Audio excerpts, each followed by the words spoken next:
सिद्ध हैं। हाँ। मैं बता रहा हूँ वही सिद्ध हैं। अभी इस बद्रिका आश्रम में सिद्ध हैं, सुनो ना।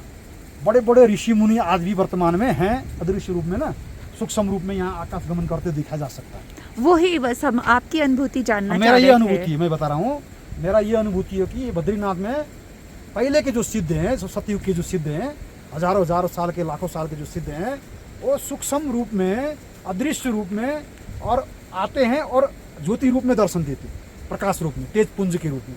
मैंने बहुत बार यहाँ से सिद्धों को आते जाते देखा इसी पहाड़ से, और कई बार नज़दीक से भी देखा। एक दिन कुछ चैनल वाले आए थे, मतलब वो आज तक चैनल में काम करने वाला था एक, दिल्ली में, ये गढ़वाल का ही था। तो शाम के समय उधर से आए थे वो लोग, और मैं उधर से आया था नीचे से। तो यही जो है उनका मेरा आमना सामना हो गया। तो उन लोगों ने पूछा, महाराज आप कहाँ रहते हैं? मैंने बोला ये गुफा में रहता हूँ। तो फिर बोले ये गुफा कैसा है? उनने बोला गुफा देखना चाहते हैं। मैंने बोला जाके देख लो, नीचे पानी रहता है, उसके अंदर में पानी। वो लोगों ने देखा, फिर वार्तालाप उनका हमारा हुआ, नीचे में यहीं वार्तालाप हुआ। तो इतना में ना एक सिद्धों का ज्योति उधर से निकलता है। ओहो, सुना, कितनी बड़ी ज्योति होती महाराज जी? इतनी बड़ी प्रकाश, इतना बड़ा प्रकाश, मतलब वो आत्मा ज्योति नहीं है, वो हाँ। वो उनके तेजोमय शरीर होता है, तेजोमय शरीर, तेजोमय हो शरीर जाता होता है, है। समझ ना। तो वो जो है दिखाई पड़ा उन लोगों, मैंने बोला देखो देखो, बोला तो इतना में वो अदृश्य हो गया, वो गायब हो गया। फिर बाद में ना थोड़ी देर बाद में मैंने बोला इंतजार करो, फिर हो सकते, मैंने बोला। फिर एक दूसरी ज्योति आ गई उधर से, समझे। तो उनको मैंने बोला देखो, तो उसी समय तुरंत वो उनको ज्योति को दर्शन हुए। तो फिर ज्योति को दर्शन हुए, इतना वार्तालाप कर रहे थे, तो इतनी बड़ी प्रकाश ना यहीं से आ गई, आंखों के सामने से, देखो इधर, यहाँ से ऐसे आई और एकदम चढ़ी, यहीं से पास में से। तो ऐसे ऐसे दिव्य अनुभूति ऋषि मुनियों के जो है ना होते हैं। और यहाँ के सबसे बड़े जो सिद्ध हैं बद्रिका आश्रम के, सनकादि ऋषि जी, सबसे पहला भगवान के बाद सनकादि ऋषि। तो सनकादि ऋषि के बाद में कौन है? नारद जी।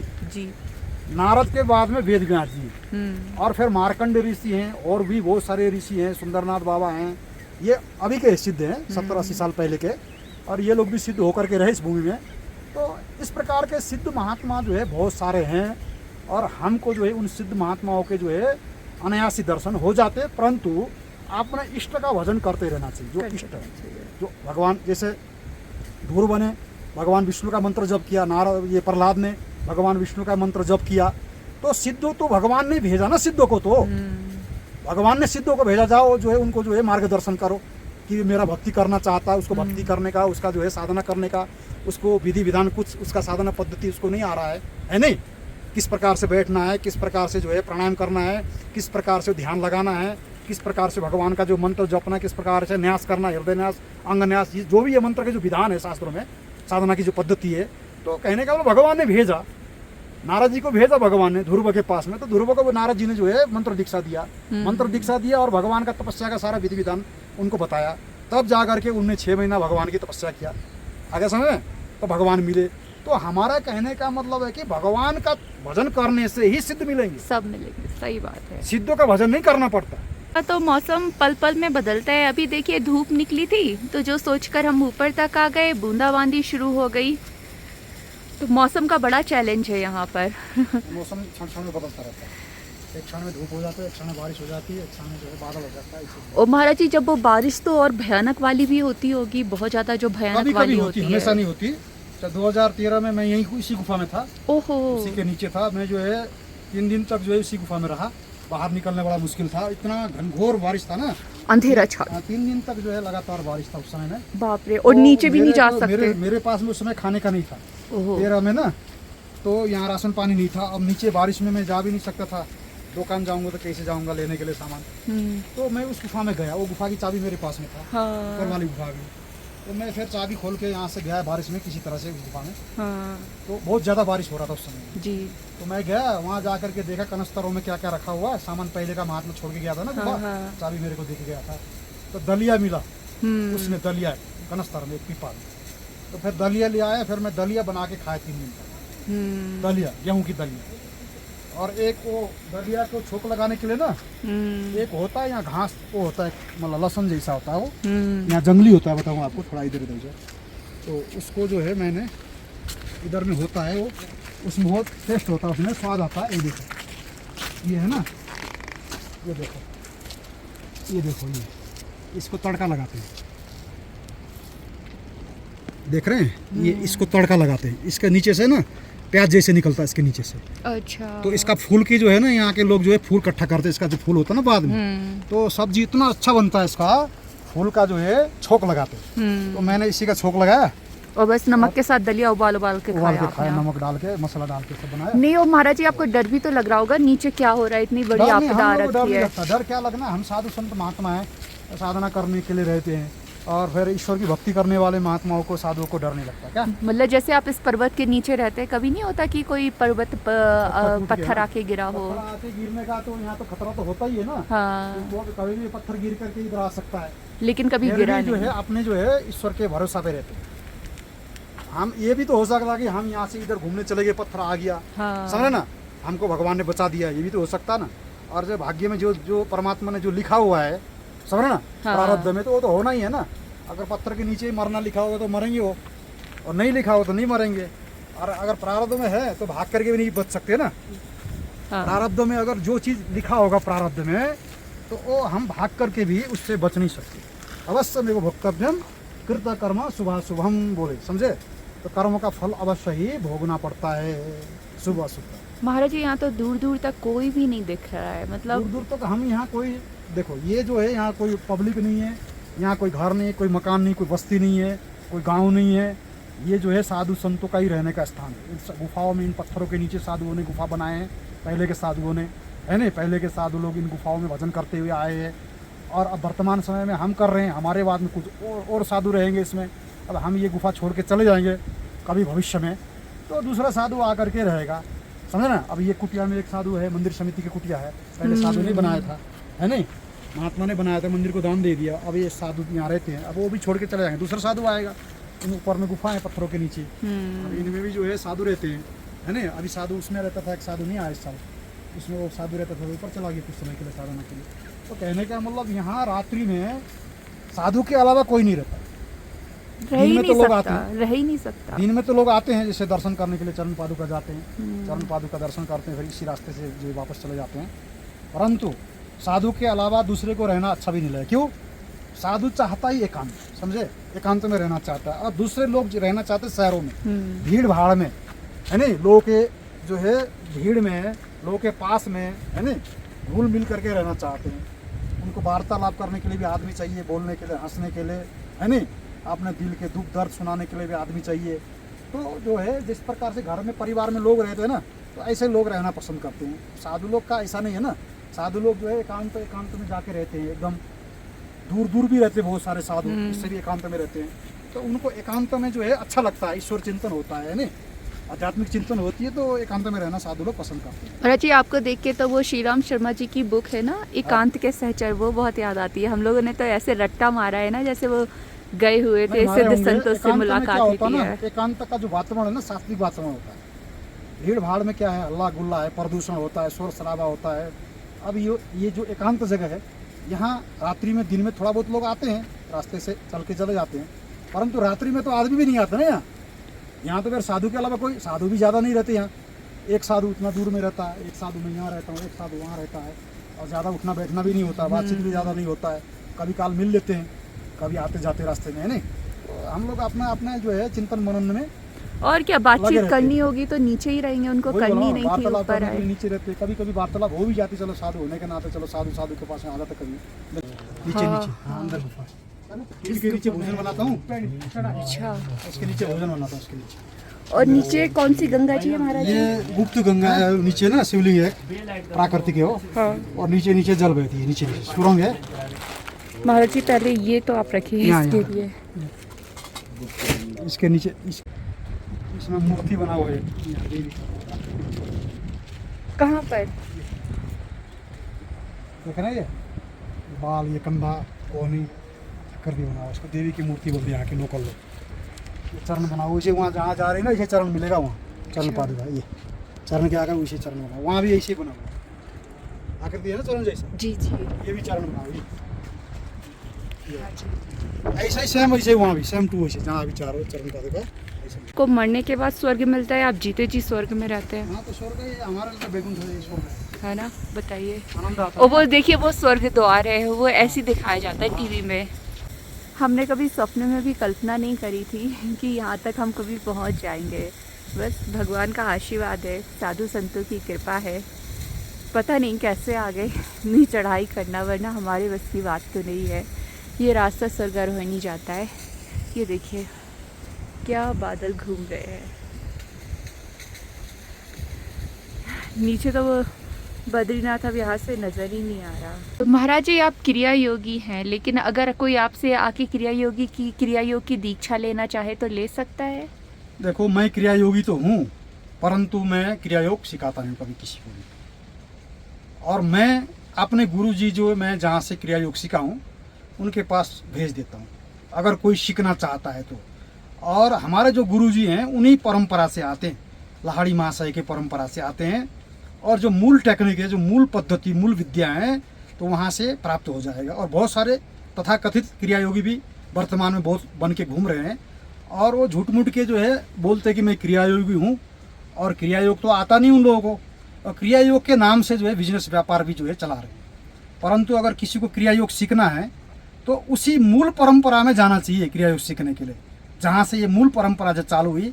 लाहड़ी महाशय को महात्मा बाबा ने जो क्रिया योग सिखाया था, और फिर बाद में युक्तेश्वर गिरी, योगानंद, और उनमें बहुत सारे सन्यासी शिष्य भी हुए। गृहस्थ आश्रम में भी ये जो है विद्या प्रचलित है। तो जहाँ से जैसे लाहड़ी महाशय का परिवार है, जैसे काशी बनारस में है ना, बंगाली टोला में रहते हैं, अब वहाँ से भी सीख सकते हो, या फिर साधु सन्यासी युक्तेश्वर गिरी की परंपरा से भी सीख सकते हो। परंतु वर्तमान समय में आज जो है तथाकथित अपने को क्रिया योगी बोलते हैं बहुत अपने आप को, और मैं क्रिया योगी हूँ, और डायरेक्ट महात्मा बाबा ने मुझे ये क्रिया योग सिखाया बोलते हैं। और उनके बातों पे विश्वास नहीं करना चाहिए। बहुत लोग जो है वो केवल लोगों को फंसाने के लिए अपने को जो है महात्मा बाबा के शिष्य मानते हैं। महात्मा बाबा ने उसी समय बोला था कि मैं ये जो क्रिया योग लाहड़ी महाशय को बोल रहे थे, मैं सिखा रहा हूँ जो क्रिया योग पद्धति तुमको दे रहा हूँ, ये जो टेक्निक है 19वीं सदी में मैं तुमको ये मैं तुम्हारे माध्यम से संसार के प्राणियों को दे रहा हूँ, संसार के लोगों को दे रहा हूँ। अब मेरा जो है कार्य यहीं पूरा हो गया। उसी समय लाहड़ी महाशय को उनने बोल दिया था। आज वर्तमान समय में बहुत सारे लोग बद्रिका आश्रम बद्रीनाथ धाम में आते हैं, बोले मुझे महात्मा बाबा ने दर्शन दिया, मुझे महात्मा बाबा ने दर्शन दिया, मैं महात्मा बाबा से वार्तालाप किया हूँ, महात्मा बाबा से मिला हूँ। तो ऐसे बोल करके लोगों को, भोले भाले जो लोग हैं, जो शास्त्रों का जिनने गहराई से अध्ययन नहीं किया, उनको भ्रमित करते हैं और अपने जाल में, माया जाल में फंसा लेते हैं, और फिर उस जाल से उनको मुक्त होने भी नहीं देते, अच्छे संतों के पास में जाने भी नहीं देते।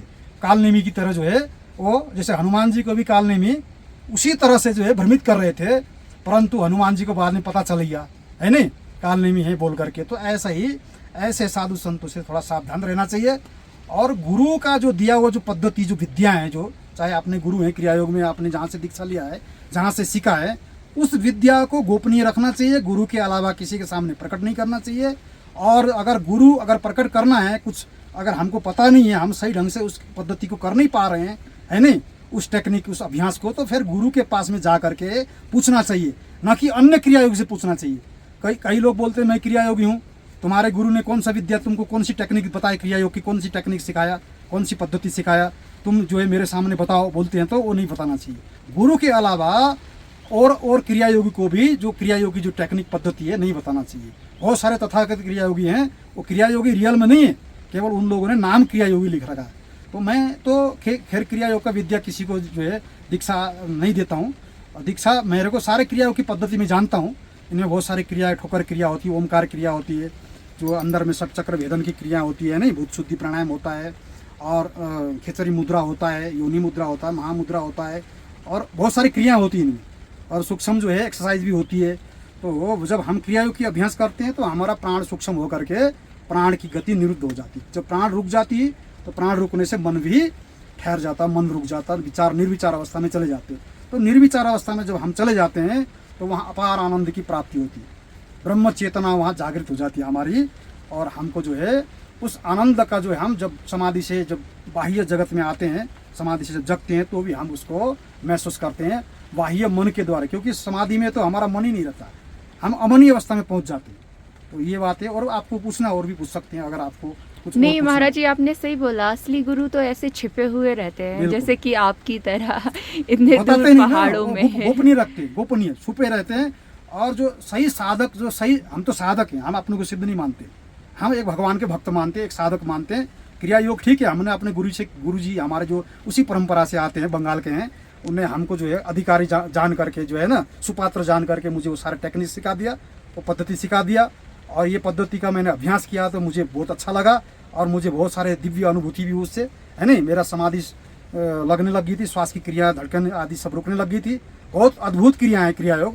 क्रिया योग जो है, जैसा जो साधना पद्धति है, ध्यान की जो साधना पद्धति, अन्य संसार में दूसरा कुछ और साधना पद्धति शायद ही और होगी, समझ रहे ना, क्रिया योग के बारे में। बहुत बहुत बहुत गजब का विज्ञान है, विज्ञान है वो पूरा, विज्ञान है, श्वास का विज्ञान है, श्वास की क्रिया है, प्राणायाम की क्रिया है।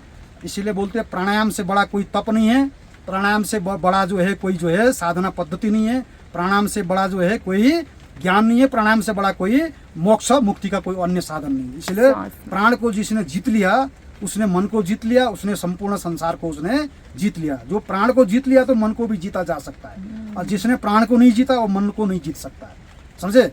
या तो फिर मन को जीतने का, या तो फिर ईश्वर भक्ति करते रहो, ईश्वर की कृपा कभी हो जाए जीत के ऊपर में, अनन्य कृपा हो जाए ईश्वर का, तो ईश्वर अपने जो है मन को वश में करके वो समाधि में जा सकता है, ईश्वर की कृपा से या महापुरुषों की कृपा से। कुछ अदृश्य जैसे महापुरुष होते हैं सूक्ष्म में, अदृश्य में, तो कई बार क्या होता है, साधकों को ऊपर में कृपा कर देते, अदृश्य रूप में ही कृपा कर देते हो, बिना दिखे भी कृपा कर देते। क्या होता है, वो दिखते भी नहीं है फिर भी कृपा कर देते, शक्तिपात कर देते अदृश्य रूप में। तो क्या होता है, हमारी जो है ध्यान लग जाती है, हमारी समाधि लग जाती है, हमारी श्वास की क्रिया जो है थम जाती, धड़कन रुक जाता है, तो हमको जो है समाधि का जो है ज्ञान की प्राप्ति हो जाती है। समाधि में परमात्मा और आत्मा का जो है एकता का मिलन हो जाता है, वहाँ एकता का ज्ञान हो जाता है। तो वो जो है ऋषि मुनि ऐसा करते थे। मुझे ऐसा शायद एक बार हुआ था, क्या हुआ, मैं समाधि का अभ्यास कर रहा था, ध्यान, मतलब मैं क्रिया योग उस समय नहीं जानता था, क्रिया योग मैंने सीखा भी नहीं था, मैं खेचरी भी नहीं जानता था उस समय। अभी तो मुझे खेचरी मुद्रा भी आता है, मैं क्रिया योग भी जानता हूँ, सारा पद्धति मुझे गुरु जी से ये सारा जो विज्ञान मुझे प्राप्त हुआ है। और एक बार मैं जब नया नया साधु बना था, मैं ऐसे बैठ गया, 11 बजे बैठा, रात को 11 बजे, सब लोग सो गए साधु लोग, तो मैं बैठ गया और बैठे बैठे मैं वज्रासन में बैठा, बैठे बैठे 1.5 घंटा मैं बैठा वज्रासन में। ऑटोमेटिक क्या हुआ, मेरा जो है मूलाधार चक्र जो है ना, मतलब आकुंचन होने लगा, मूलाधार, जिसको अश्वनी मुद्रा कहते हैं ना, अश्वनी मुद्रा मूल बंद उसको कहते हैं, मूल बंद और जो है उड़ियान बंद और जलंधर बंद, ये कुंडली को जगाने के लिए त्रिबंध लगाई जाता है हठ योग में, क्रिया योग में नहीं है ये, हठ योग में। तो उस समय मेरा अपने आप ही जो है बंद लगने लगा, मूल बंद लगने लगा, और जो है अश्वनी मुद्रा होगी, और हमारे एक वायु जो है ना सनसनाट करती हुई जो नीचे से वायु ऊपर आ गई, एकदम वायु, सारा शरीर पुलकित हो गया, सारा शरीर रोमांचित हो गया, और जो है श्वास की गति आपने अभी थम गई। जैसे श्वास की गति थम गई तो करोड़ों सूर्य के समान प्रकाश जगमग जगमग दिख रहा है अंदर में, और प्रकाश जब दिख रहा है तो मन थोड़ा थोड़ा मन था, हल्का हल्का मन, विचार थोड़ा थोड़ा था। अब मेरे को क्या हुआ, मेरे को मृत्यु का एक भय हो गया। सुंदर का था, लोगों ने बोला था कि समाधि में जो है श्वास की गति रुक जाती है, जब श्वास की गति रुक जाती है तो लोग जो है गाड़ देते हैं, मर गया बोल करके जला देते हैं। तो ऐसा मेरे को जो है दिमाग में भ्रम हो गया। तो मैंने सोचा अगर मेरी समाधि लग गई तो लोग जो है शायद मेरे को जला देंगे, गाड़ देंगे। तो ये अवस्था मुझे जो है दिव्य अनुभूति समाधि में हुआ था, और उस समय तो पहला अनुभूति मेरा था, ये पहला अनुभूति। करमूले तो गोविंदम प्रभाते कर दर्शन, इसका अर्थ ये होता है कर के अग्र भाग में लक्ष्मी का वास है, ये अग्र भाग बोलते हैं इसको, समझे ना, और मध्य में सरस्वती का वास है, ये मध्य में, और ये मूल में गोविंद का वास है। गोविंद माना विष्णु, विष्णु और गोविंद ये मूल है ना, मध्य मूल, इसको मूल बोलते हैं, इसको मध्य बोलते हैं, इसको अग्र बोलते हैं, समझो अग्र। और ये जो है ना ये शिव जी का ये भाग है, इसमें भगवान शंकर जी का ये वाला में ये अंगूठे। तो कहने का मतलब अंगूठे को भी अगर आप यात्रा में हो, आप शिव जी का रोज पूजा करते हो, शिवलिंग का अर्चन बंदन करते हो, है ना, अभिषेक करते हो, अगर आप यात्रा में हो किसी कारणवश अगर नहीं कर पा रहे हैं तो आप जो है मंदिर में नहीं जा पा रहे हैं, तो अंगूठे का भी आप जो है शिवलिंग का रूप मान करके अंगूठे को भी जल से आप पूजन कर सकते हो। बहुत समझे? दाहिने हाथ का, बाएं हाथ, बाएं हाथ का, बाएं हाथ का, दाहिने हाथ से तो लोटा से जल चढ़ाना ना, लोटा से जल लेंगे तो फिर ऐसे ऐसे चढ़ा। ये बहुत सही बताया स्वामी जी, क्योंकि आज मैं इतना शिवलिंग ढूंढ रही थी, एक बाबा से मैंने पूछा शिवलिंग का है, मुझे जल चढ़ाना है, कि उसके लिए तो आपको अमरनाथ जाना पड़ेगा। नहीं, अगर मान लो शिवलिंग तो खैर अगर पूजा कर सकती है ना, तो नर्मदेश्वर रखना, नर्मदेश्वर। अगर आप नहीं हैं, अगर किसी घर पे रखते सब्जी, लेकिन यात्रा में नहीं लेके रखते क्योंकि मन नहीं मानता, क्योंकि हाँ, बहुत ठीक है, अशुद्धि रहता है रहती है ना। अशुद्ध हाँ। रहता है। आपको अंगूठे का बराबरी रखना होता है शिवलिंग, क्योंकि अगर अंगूठे से बड़ा होगा तो शिवालय बनाना पड़ेगा, हाँ। मंदिर में रखना पड़ेगा। अगर अंगूठे का बराबर आप घर में पूछ सकते हैं। बहुत लोग बोलते हैं ना कि घर में शिवलिंग नहीं रखना चाहिए, शिवलिंग रखा जा सकता है। घर में कितना बड़ा होना चाहिए? अंगूठे का बराबर होना चाहिए, उससे बड़ा नहीं रख सकते घर में, तो ऐसा शास्त्र में कहा गया। महाराज जी, एक महाराज से वो बोल रहे थे कि वो जब हिमालय यात्रा पे थे ना, बड़ी दुर्गम क्षेत्रों की उन्होंने यात्रा करी है, तो कह रहे हिमालय पे उनको एक बड़ा नीलम भी मिला था। नीलम हाँ, होते हैं, नीलम ऐसी भी चीजें भी होती है। होते। आप बताइए, आपको कुछ दिखा हो? इट्स नॉट लाइक दैट कि आपको नीलम कुछ नीलम हीरे की बात मिला हो, था, उधर कुछ मिला भी था। अद्वितीय चीज मिला आपको था दिखी नीलम हो। ना, हाँ। उधर मिला था। उस कंचनगंगा है ना उस साइड में, हाँ। बद्रीनाथ को साइड में नीला टाइप का पत्थर होता है ना, नीला एकदम नीला टाइप का, शीशा जैसा चमकता है, उधर मिला था। अब मैं तो 25 साल से रहता हूँ ना, अब मिला था, रखा भी था, पता नहीं किधर गुम हो गया, इधर उधर हो गया, अब नहीं है मेरे पास में। स्फटिक भी मिलता है, हाँ। स्फटिक पत्थर भी मिलता है, एकदम शीशे जैसा पारदर्शी पत्थर। वो तो ले लेना चमकता। चाहिए महाराज जी, उसकी तो माला पारदर्शी बना के पत्थर। पहन सकते हैं, हाँ, पूजा और भी कर आपको सकते ये भी हैं। पारदर्शी पत्थर तो यहाँ भी खोजने से मिल जाएगा, आसपास में भी ना खोजने पारदर्शी, आपको इधर का उधर दिख जाएगा, समझ रहे ना, पारदर्शी पत्थर। और अभ्रक मिलता है यहाँ, अभ्रक।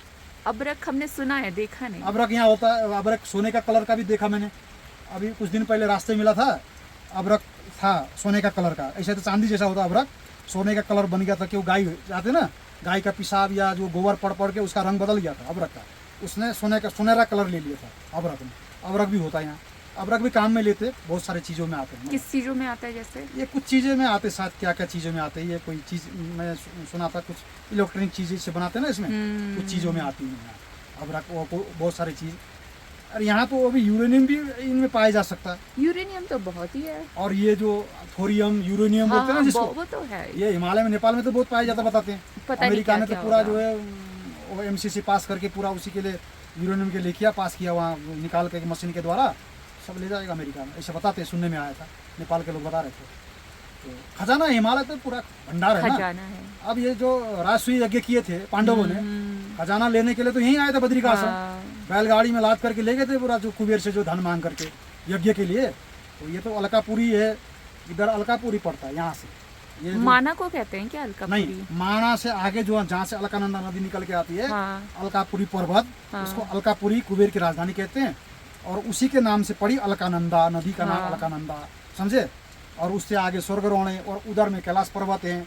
भगवान शंकर जी ने कुबेर पद प्रदान किया था कुबेर को, समझे ना, और अलकापुरी का राजा बनाया था। और पहले जो है ब्राह्मण कुमार थे, तो इस शिव पुराण में इसका कथा आती, बहुत लंबी कथा है इसका। मतलब एक ब्राह्मण कुमार पहले दुराचारी थे, मांस मदिरा का सेवन करते थे, सट्टा जुआ खेलते थे, है ना, गलत लोगों का संगत करके के वो जुआरी बन गए थे। तो बाद में जो है पिताजी ने घर से उनका त्याग कर दिया, माता जी को भी घर से निकाल दिया, पुत्र को भी निकाल दिया। बाद में जा कर के जो है शिवरात्रि के दिन में वो प्रसाद चुराने के लिए शिव जी के मंदिर में गए थे, और रात्रि में जो है लोगों ने जो है उनको वहीं मार दिया। शिवरात्रि के दिन ही मंदिरों में जब प्रसाद चुराते हुए जब उनको पकड़ा, मार दिए चोर समझ करके। मरने के बाद में फिर जो है शिव जी के धाम में गए, शिवलोक में गए। उसी शिवरात्रि के व्रत का अनजाना में क्या, व्रत का भी फल मिलता है ना, भगवान शिव जी फल देते। तो वो बाद में दूसरे तीसरे जन्म में फिर शिवलोक से आकर के राजा के घर में जन्म लिया, और राजा के घर में जन्म लेने के बाद शिव भक्ति करके फिर जो है दूसरा तीसरा जन्म में विसर्वा ऋषि का पुत्र बने। विसर्वा ऋषि का पुत्र बन करके जो है रावण का भाई बन करके, विभीषण का भाई बन करके उनने तपस्या किया हिमालय में आकर के अलकापुरी में। तो भगवान शंकर जी ने उनको दर्शन दिया और धनपति कुबेर बना दिया। तो कहने का मतलब एक मनुष्य भी देवता बन सकता है, समझे ना, भगवान अगर कृपा करे, अगर भगवान की भक्ति करे। तो महादेव बोलते, महादेव, देवों का देव, ईश्वरों का ईश्वर, इसीलिए आशुतोष कहते हैं कि अगर जो है शिव जी का तपस्या करे, भक्ति करे, भजन करे, तो भगवान जो है अमरता भी प्रदान कर देते हैं, अजर अमर बना देते। लोमस ऋषि का नाम सुने होंगे आपने। लोमस ऋषि ने भी भगवान शंकर जी की तपस्या किया, और भगवान शंकर जी ने जो है उनको एक कल्प में एक लोम गिरने का जो है आशीर्वाद वरदान दिया। एक कल्प होगा, एक बार प्रलय होगा तो एक लोम गिरेगा, एक लोम, इसको लोम कहते हैं, समझ संस्कृत में। तो जब पूरी लोम गिरेगा तभी उनका जो है शरीर का अंत होगा। तो करोड़ों अरबों खरबों वर्ष की आयु दिया शंकर भगवान ने लोमस ऋषि को, जिन काकभूषण के गुरु थे वो, समझे। तो मार्कंड ऋषि देखो, भगवान शंकर जी ने जैसे अपने ये देखे होंगे, शुक्राचार्य ऋषि को महामृत्युंजय मंत्र के द्वारा शिव जी ने जो है महामृत्युंजय मंत्र प्रदान किया, मरे हुए को जिंदा करने की शक्ति प्रदान किया। भगवान शंकर जी ने ही मृत्यु को जीत रखा है, समझे ना।